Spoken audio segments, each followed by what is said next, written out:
A Bíblia diz que Deus criou todas as coisas e que ele não foi criado por ninguém. Assim diz Isaías: Ergam os olhos e olhem para as alturas. Quem criou tudo isso?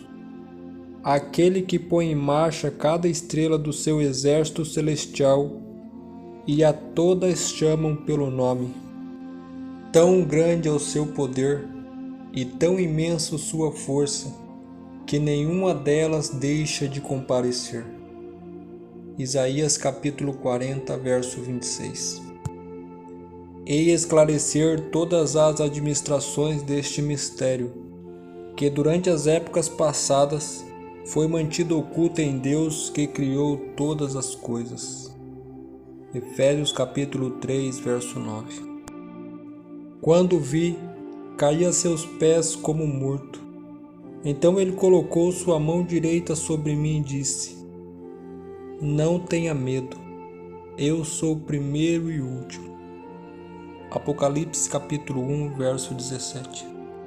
Vocês são minhas testemunhas, declara o Senhor, e meu servo, a quem escolhi para que vocês saibam e creiam em mim, e entendam que eu sou Deus. Antes de mim nenhum Deus se formou, nem haverá nenhum depois de mim. Isaías capítulo 43, verso 10. O que estes textos querem nos dizer? A origem eterna é um dos mistérios da divindade que não temos como explicar. Se Deus pudesse ser totalmente entendido, ele não seria Deus, mas um ser humano. Alguém disse: para entender um gênio, somente um gênio. Para entender a Deus, somente Deus. O fato é que não podemos colocar Deus num laboratório para transecá-lo, pois ele é transcendente e foge da compreensão humana. Deus existe antes da criação de todas as coisas.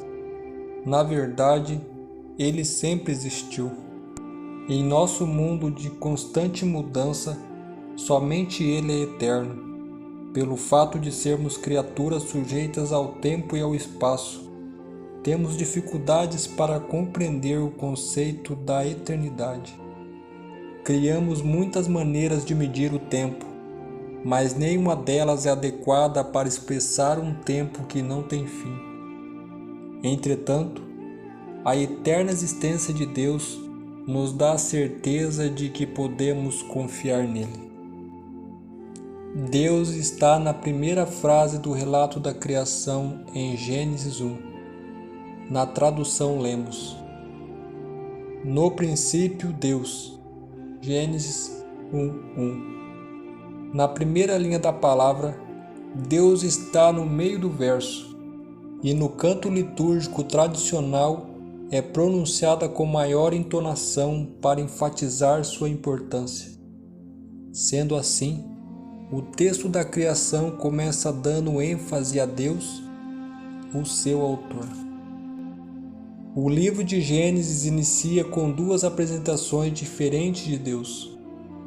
O primeiro relato da criação, Gênesis 1:1, 2:4, apresenta como infinitamente distante do ser humano o Deus transcendente, Elohim, cujo nome traduz a supremacia divina.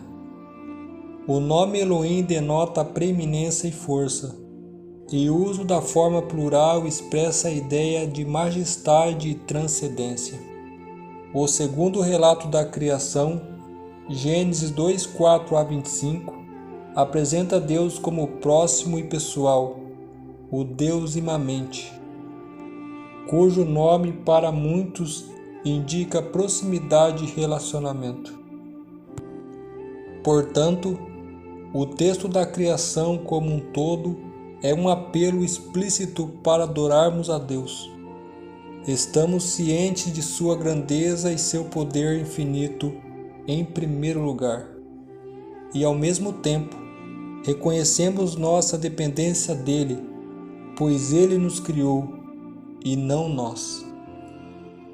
Por isso, com frequência, Muito salmo associa a adoração com a criação.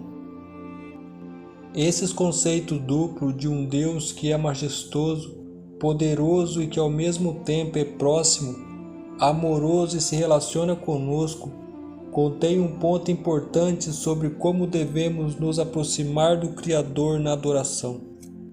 Temor e reverência devem acompanhar a alegria e a certeza da familiaridade com Deus, bem como do perdão e do amor divinos. Adorem o Senhor com temor, exultem com tremor. Salmos capítulo 2, verso 11. A sequência das duas apresentações sobre Deus contém uma mensagem. A experiência da proximidade divina e da entidade de sua presença segue a existência do seu distanciamento. Somente quando percebemos que Ele é grande, somos capazes de apreciar sua graça e desfrutar, com reverência, de sua presença maravilhosa e amorosa em nossas vidas. Apesar de não conhecermos Deus como queríamos realmente conhecer, não depende disso a nossa salvação. Se o fosse, Deus o teria revelado na Bíblia. Tudo o que é vital para a nossa salvação, o Senhor revelou nas Escrituras. E para entendermos as questões não reveladas, temos que seguir os seguintes passos. Primeiro, reconhecer que Deus é Criador de todas as coisas, das visíveis e não visíveis, do vento e do ar, da água e do fogo. E em segundo lugar, aceitar seu Filho Jesus como nosso Senhor e Salvador. No livro de Salmo é dito: os céus declamam a glória de Deus, o firmamento proclama a obra das suas mãos.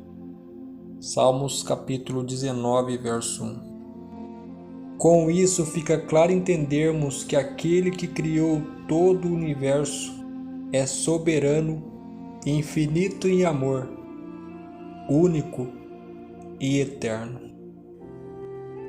Que Deus te abençoe e até a próxima.